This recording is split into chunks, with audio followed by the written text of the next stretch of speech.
Like, look at this, bruh. They got a whole. Let me hold on. Let me let y'all see this. They got a whole scoreboard up this joint, bruh. Bruh. They got a whole scoreboard. They got the 6 and they got the 24, bruh. What it do, YouTube? It's Ty Fetty with the Fetty. Back at y'all with another video, man. Y'all know why we here. To handle business, but before we handle that business, make sure you like, comment, and subscribe. I'ma say it again, bro. Make sure you like, comment, and subscribe. I'ma say it one more. Matter of fact, like, comment, subscribe. Before I gotta beat you up, y'all know what's going on. We got the murder of Scrapp, MLB's fearless shooter. Y'all know what I say every time. If they born in Chirac, if they from Chirac, they came out the womb with a switch and a ski, man. Let's get it. We straight up business. Let's go. 600, keep the scope. 2014 had been a turbulent year for 600 members. 3 of their most infamous members, D Rose, Rondo No. 9, and C-Day, would all be taken off the streets for good after being implicated in high-profile murder cases. And with the murder of their star rapper L.A. Capone in 2013, it would seem that the gang lifestyle was truly catching up to them. But despite these losses, the remaining members would continue to carry the flag for their set musically. On the 4th of June 2014, 600 member 600 Breezy drops his track Don't Get Smoked. This track would be a gangbanging anthem for 600 members. The music video would show Breezy and other 600 members on their block toting serious firearms, including the infamous 600 Mac. The track's lyrics are pointed disses at all of 600's numerous ops, including rapper TTB Nez and his TTB or Train to Blow set from the low end, also known as Suwoo, which have strong ties with their mortal enemies 051 Young Money, as well as 051 themselves, more specifically their fallen member Fathead, who was killed at only 14 years old in 2012. These young, they don't Breezy like. would also diss Brick Squad. Bro, we do so many Chicago videos, and I swear to God, I'm surprised every time, bro. This shit was literally like a GTA server. Still is, but y'all know what I'm talking about. Like back in the day when the niggas we listened to was kids, bro, for running around being kids, bro. Like, bruh. Shit crazy. And their fallen member Lil Jojo, who was killed at only 18 in 2012, with 600, particularly D Rose, having allegedly been involved, together with numerous other people, as well as rapper Lil J from STL, who had made a name for himself since 2012 by heavily dissing Chief Keef, O-Block, and all of their affiliates, and who at that point had already miraculously survived getting shot 9 times, and would not long after the release of this song end up getting shot 6 more times, earning him the bizarre nickname from DJ Academics, the Chirac Wolverine, as well as P5, aka Crack from Jaro City, who was allegedly killed by King Von from O-Block in 2012, along with a number of other people who may well have been affiliated with 600. In the song's outro, 600 Breezy continues the dissing by mentioning numerous dead members from rival gangs, including Tuka, real name Shondale Gregory from STL, and Tutu from Jaro City, both killed in the war that had been waged between the different sets around the Washington Park and Woodlawn neighborhoods during the 2010s. Don't Get Smoked also featured a famous lyric that supposedly mentioned the score between 600 and their ops, putting it at 6-24. This became a famous lyric that had been repeated and remixed by many other Black Disciple rappers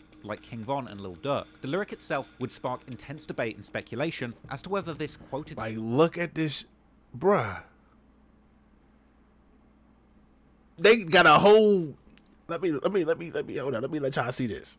They got a whole scoreboard up this joint, bruh. Bruh. They got a whole scoreboard. They got the 6 and they got the 24, bro. But this shit is getting ridiculous, bro. Like, we too deep, bro. We is too deep into these niggas' lives, bro. 24 in favor of 600 was indeed an accurate depiction of the actual score in the ongoing gang war between 600 and their enemies. Now, I'm certainly not condoning the use of any kind of scoreboards when it comes to gang wars, and this video is far from any kind of scoreboard video. Crazy. But arguably, when you look at the people involved, this score could well be accurate, as at this point, there were indeed 6 people on 600's side who had unfortunately lost their life to the gang wars so far. However, as far as 24 of their enemies being killed, this was much more difficult to prove, but it could well add up if you're considering members from the many other gangs that 600 were beefing with. Now, for the record, this would be an unfair way of keeping score, as essentially it omits anybody that's passed away on the O-Block side of the war, but includes basically anybody that 600 has had a beef with. Meanwhile, others have theorized whether the numbers 6-24 wasn't actually the real score, but in fact a coded diss aimed towards 600's ops in Taekwon World. This is because Taekwon Tyler, who Taekwon World is named after, actually died on June the 24th, 2012, or 6-24, and many ops of 600 from Taekwon World have publicly stated how much they hate this combination of numbers in a day. Or, perhaps more likely, 6 to 24 may well even be an elaborate play on words, or in this case numbers, to represent the letters B and D in the alphabet, with 6 representing the 6 of 600, and 2-4 representing the B and the D, standing for Black Disciples. And this is actually what 600 Breezy himself says in the very next line of the song, where he raps how all of his friends are 2-4. Regardless of the exact explanation, these bold lyrics would put 600 Breezy on the map as the next big rapper to look out for from 600. But meanwhile, in the streets, things would unfortunately keep heating up, and only days after this song released, another high-profile murder would unfortunately take place. MOB member Scrapp, real name Brian Weekly, was seemingly responsible for the murder of beloved 600 member Lil Steve that had caused 600 members to rename their hood Steve Drive in his honor. Although Scrapp was a feared shooter by himself and known for allegedly killing Lil Steve, Scrapp's family also had deep ties within the MOB gang. Scrapp was the younger brother of Ruger, who was the biggest rapper to come out of MOB, well, at least until Lil Mo from the younger generation begun making a name for himself. But Scrapp would also try his own hand in music, making several songs and music videos over the years, often collaborating with his brother Ruger and even his cousin FBG Duck, as well as his close friends Buki and Dusky the Man. They would even have Lil Jojo, who made the controversial track BDK before his death in 2012, appearing in their biggest song, Ain't Nothing Bigger, which is an anthem dedicated to their street set MOB. And in his verse, Scrapp would diss both D-Thang and Lil Steve. Besides the obvious diss towards D-Thang, aka Devon, these lyrics once again reference how Lil Steve had supposedly tried to kill Scrapp, which is why Scrapp allegedly ended up killing him first, as he would imply several times on Twitter. This was a sad turn of events because, as mentioned before, years prior, many 600 members were even very close with Scrapp. Take Capone would actually explain that Scrapp went to the same school as McAdoo from 600, and he would bring him around other members playing basketball. And as Scrapp and Ruger's father, Big Les, would later claim in an interview, the war with 600 ultimately began with his youngest son, Scrapp. Big Les would explain how McAdoo had stayed in Scrapp's house multiple times, and Scrapp would stand up for Mac in their school when anyone would try and beef with him. Bad about him, because to be honest with you, I love Machiavelli, and I love him like a son. And for me seeing and knowing what happened between him and my son, I know what happened. Machiavelli stayed at my house. Machiavelli slept at my crib. I took Machiavelli to play ball with my sons. Machiavelli was with me, under me, with my son Scrapp. You know what I'm saying? So Machiavelli was just on this side, Scrapp was over here. But they still used to be together every day, you know what I'm saying? And the streets, like I said, the streets divided them. As the beef between MOB and 600 got more serious, so too did the relationship between McAdoo and Scrapp. And eventually, Scrapp would even publicly tweet that he wanted to kill McAdoo and Tay 600 just like Baldy. One of his friends around this time, Rico Reckless, would later appear on No Jumper, where he would discuss just how bloodthirsty Scrapp was in the streets around this time. I knew Scrapp was a real savage one time, but one time I picked Scrapp up. I picked his Scrapp, Baby, Stain, I think like Freaky or something. I just had like an old Lincoln. Now it's all of us up in my Lincoln, but it's like the old school Lincoln that fill up with, and we put hella guns in them. One time, Scrapp get in the car. We only been in the car for like 2 minutes. I swear to God, he get in the car. Damn, I'm ready to kill. I said, oh, hey, we dropping his.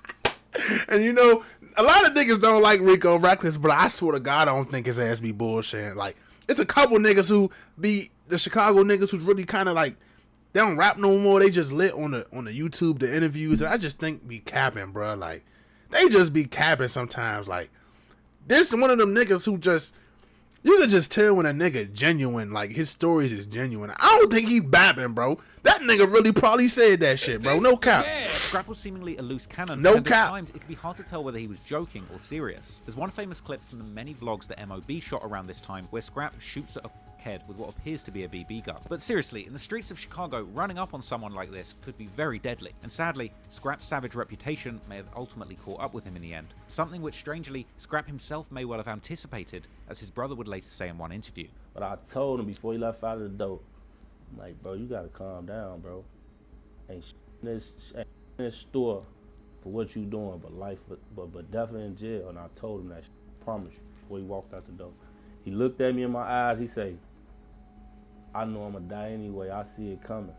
I promise you. He said his exact words the day he left out of the house and he died, literally.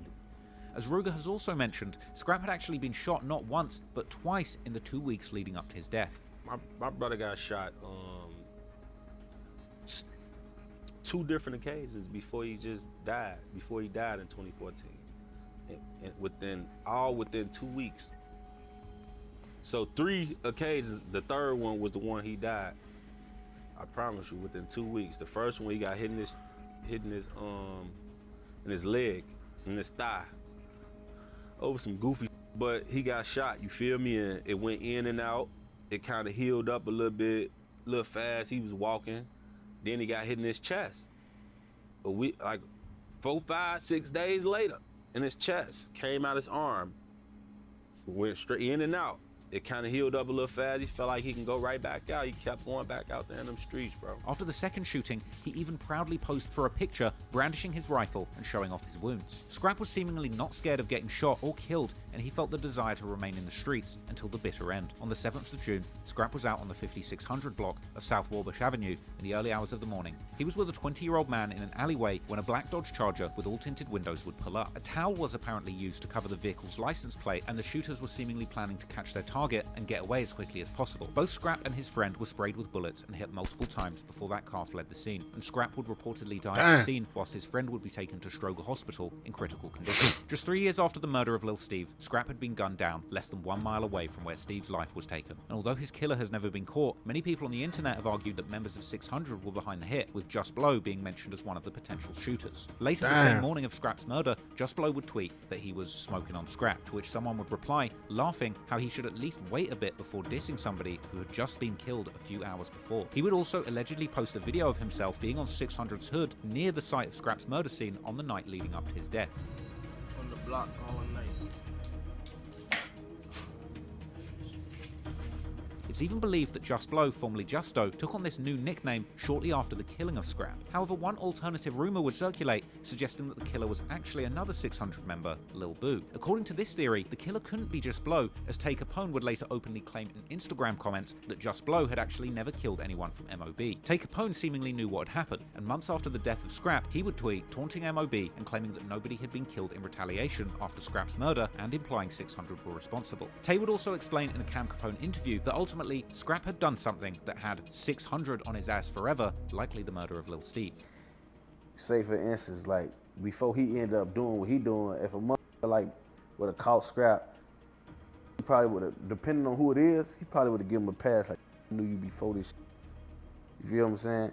But it's on with your homies, you feel me? But Scrapp ended up doing some that had 600 on his ass forever, you know what I'm saying? And it was just, it was up after that, and he ended up getting whacked.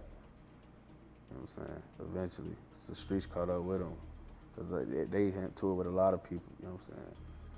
So he ended up becoming one of them victims of the streets, but it's like, before all that, it's like, he was gonna be a victim to somebody, but it was just like, it's probably, that knew him before this probably would have been like, you know.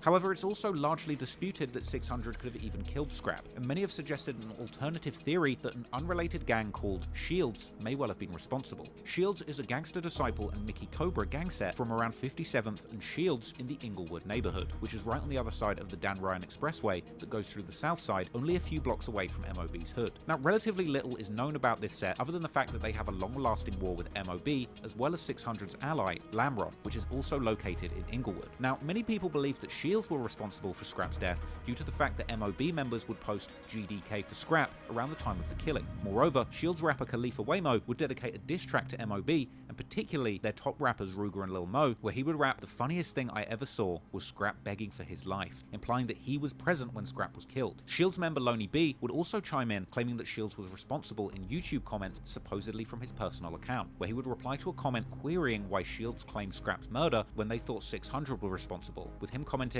"Lol, stop it, we caught Scrapp in Dat Alley." After literally admitting that it was his gang who committed the murder, he would then go on to accuse the other commenter of sounding like the police with their questions. Now, one commenter would ask why people thought that 600 were responsible, to which he would reply that it's only because 600 were MOB's biggest ops. Now, this would be the same account where he would post the song "Scrap From My Plug," another diss song that's obviously all about smoking on Scrapp. Another rapper from Shields, Michi, would also rap about the murder of Scrapp in his song "Ain't For None," by rapping how Scrapp got caught up in that alley and he ain't make it back. The music video for this was then removed from YouTube before it was re-uploaded years later. But as nobody has been officially charged or convicted for this murder, we might never know for sure who was responsible. There's been many misleading social media posts from Scrapp's family regarding the murder.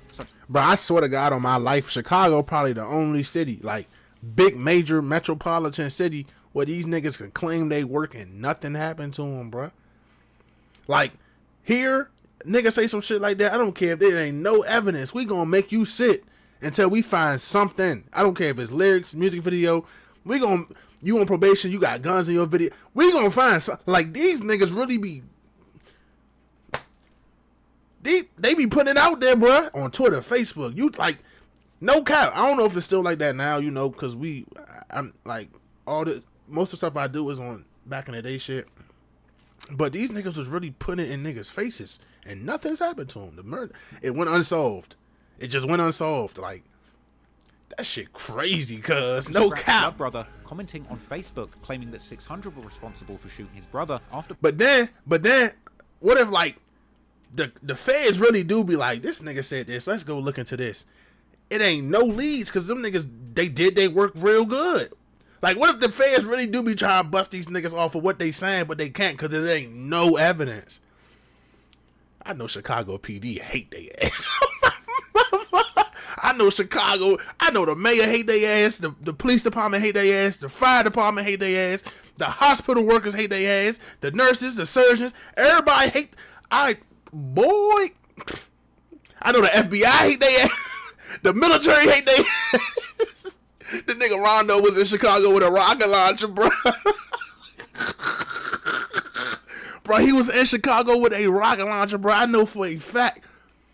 Any government politician, anything to do with the government, hate their ass in the city of Chicago. No cap. Rondo number 9 is that's crazy. On the other hand, Scrapp's father would post to his Facebook story in 2018, dissing Shields, making many think that that must be related to the murder. After Scrapp's death, some members of MOB would begin referring to themselves as Scrap Gang in his honor. And due to the notoriety that Scrapp's name carried in the streets, Scrap Gang would eventually become a name that many of the younger members would rep exclusively. In a similar way to how O-Block eventually begun to replace the earlier name for Wick City that was mainly used for members of the Black Disciples from Parkway Gardens, but with both names essentially meaning the same thing. Alright, I get a lot of stuff on the internet about MOB and Scrap Gang. What's the difference between the two? It's no difference. No difference at all. It's all the same. All the same. Okay. Same area and everything? Same area, same everything.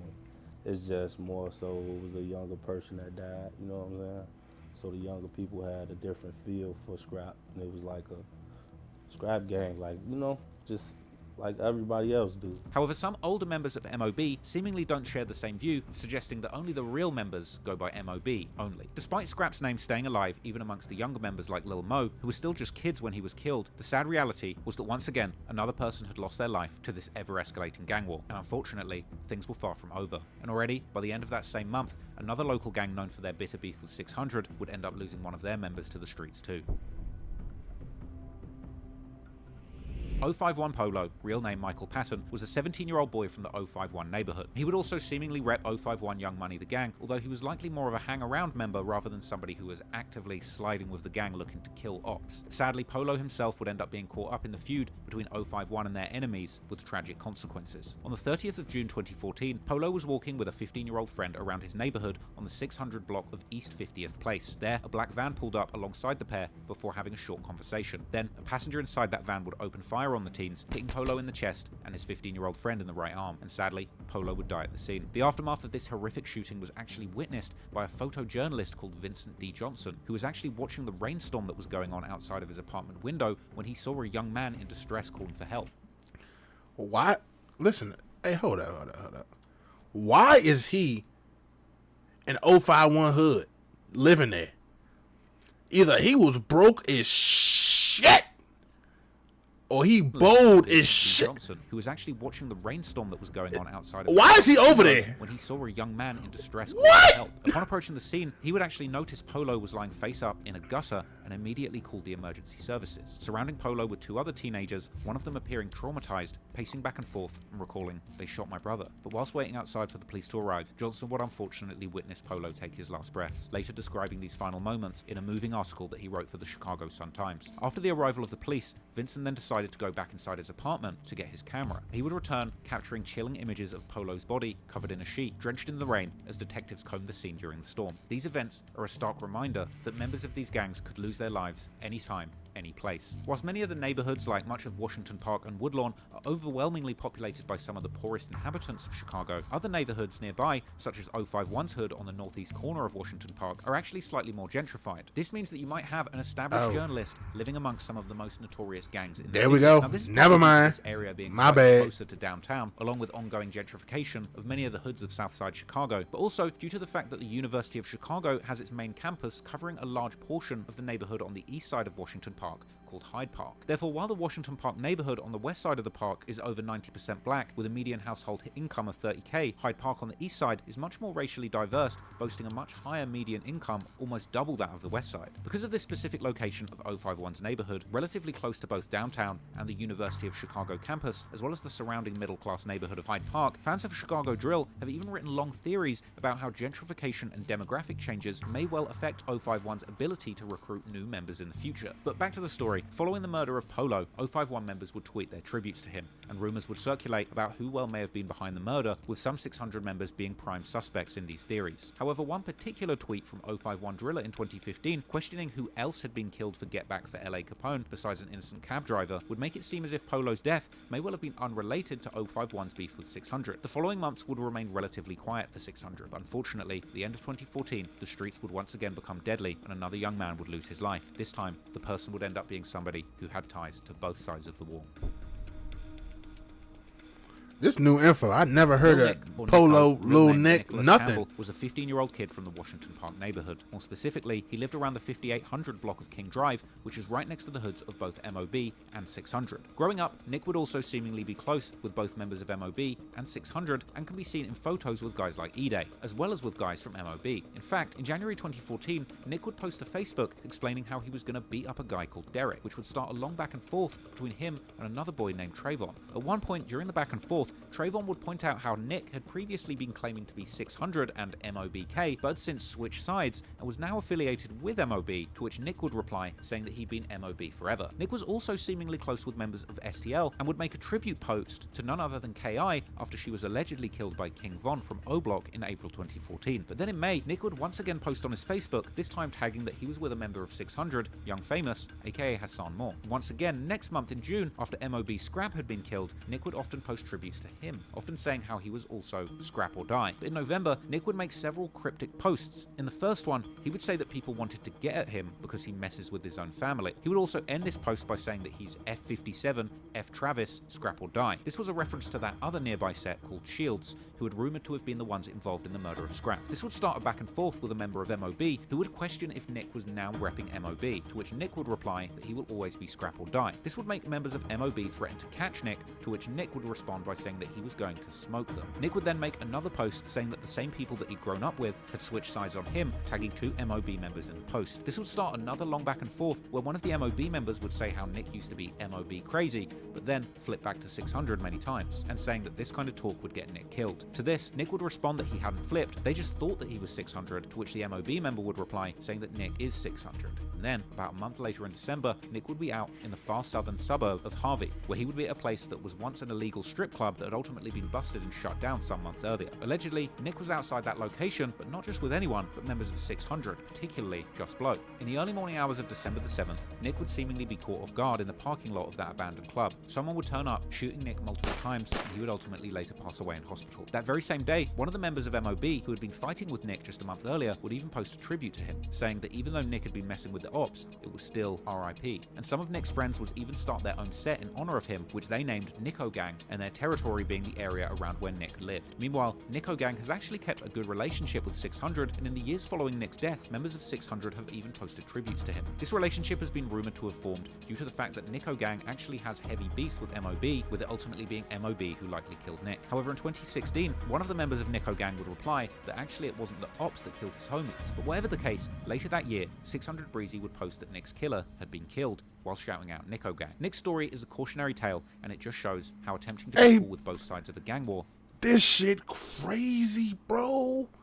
This shit is like sorcery, bro, like magic, bro. Like, the fact that they could break all this shit down and just, like, I'm mind blown, bro. This nigga just did so much research from Facebook posts to YouTube comments, bro. And he making this shit make too much sense, bro. I swear to God, bro. This is one of the best Chicago videos I done did in a long time, bro.